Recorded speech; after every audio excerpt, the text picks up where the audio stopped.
we just witnessed the historic UFC 232, a controversial UFC 232, and one that saw not one but two title changes. Of course, there had to be a new champion in the main event, and we saw a title change, believe it or not, in the co-main event. What's up, folks? Fred Richani, TSC, your home for sports news updates, interviews, and everything in between. If you're brand new here, please consider subscribing, liking, and sharing this video. Now, we had a crazy card. This was action-packed from the get-go. The prelims had some wild fights. This whole card, for the most part, had some wild fights, but the two main events are what we really tuned in to see. And first and foremost, Jon Jones, despite having a pictogram, a picogram, a polygraph, a whatever, an Aaron Pico of Turinabol, a steroid, a performance-enhancing drug in his system, he was allowed to fight.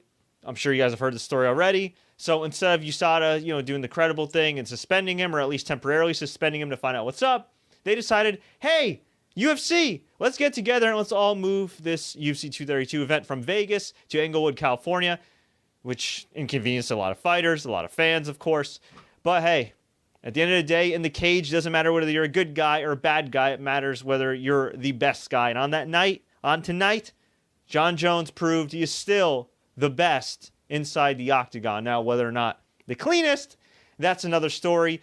He dominated Alexander Gustafsson for not one, not two, but 3 rounds. It looked like Gus really hurt his leg, during the fight. Jon Jones with those teep kicks, just kicking him in the leg, had a couple takedowns, took him down in round number 3, got on top of him. Gustafsson was trying to turn over, instead he gave up his back, got tagged a bunch to the dome, and referee Mike Beltran with the epic beard had to stop the fight. If you saw their first fight, and if you were like me waiting 5.5 years for this epic rematch, you were disappointed. This was not good at all. If Gus versus Jones 1 was The Godfather Part 1 and 2, this was The Godfather Part 3. Not a really good, entertaining fight at all. But if you're a Jones fan, you got what you liked. And Alexander Gustafsson, what can we say about him? I feel like this fight was more about him than Jones. Jones has already pretty much had a full career. Now, whether you think that's tainted or not by his habits, okay? The reality is he's beaten everybody there is to pretty much beat at light heavyweight.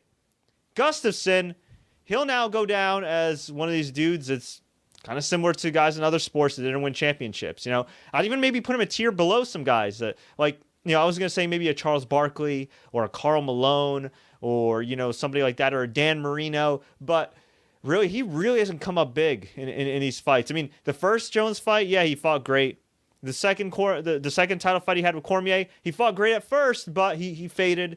And in this fight, he just was out of it. He did not look like he wanted to be there. And look, his body language, different composure and everything. I'm not a fighter, but man, for all the hype and excitement, and this is the only guy that could beat Jones with the reach advantage and everything, I sure as hell was disappointed. But let me tell you something. Here's what I'm not disappointed by. Okay, and it's blowing up my Twitter feed right now, and that is Amanda Nunes as the new UFC featherweight and bantamweight champion.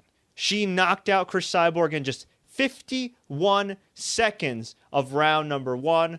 Cyborg got reckless. She had a hell of a chin. She took some huge shots, but once again, the Lioness shocks the world.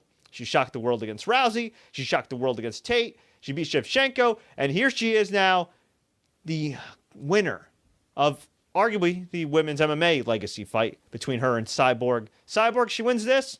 Greatest women's MMA fighter of all time. Right up there with the all-time greats. But Amanda Nunes rewrote the history books now as the greatest women's fighter of all time. And probably a top 10, top 15 UFC fighter all time. Seriously, she's just done amazing work under the radar despite these high-profile fights. I guess that's what happens when UFC tries to bury you and, claims your injury wasn't that serious and blah, blah, blah. Hey, good for her. Happy for her. Cyborg, very humble in defeat. But, what can you say? Just an unbelievable series of events there between Jones winning. And we'll see what happens. Jones won, as a lot of people expected. I think he won more dominantly than people expected. But is he going to keep the title? Who the hell knows what happens now? I mean, look, there's so many people within the UFC and USADA, they're trying to insult our intelligence. Oh, it's a pictogram, or oh, it's science, or oh, it's like, stop it. So in the event Jon Jones tests positive or an abnormally for something else, are they going to strip him of the title this time? How do I know, as a consumer, as a fan, as an observer, that they're not just going to, brush it off under the wayside? I mean, after all this, they put their asses, their credibility completely on the line for this guy. They moved the venue for this guy. So if he screws up again, can't call it anything other than karma, right? But we'll see what happens. Michael Chiesa defeated former welterweight champion Carlos Condit via Kimura. Actually, looking more like a hammerlock to me for any wrestling fans out there. 56 seconds, round number 2. Mainly domination from Chiesa, although in the first round they had a pretty great grappling exchange where Condit almost caught him with a reverse triangle. Corey Anderson defeated Ilir Latifi via unanimous decision, 29-28 across the board. This was a really good, hard-hitting fight. Corey Anderson's got a chin. Alexander Volkanovski, speaking of dudes that have chins, defeated Chad Money Mendez via TKO, battered him with punches in round number 2. This was an excellent fight. I think this probably should win Fight of the Night or Performance of the Night, whatever you want to call it. These guys brought it. As for the prelims, some notable results. Walt Harris beat Andrei Arlovsky in a split decision, boring-ass fight.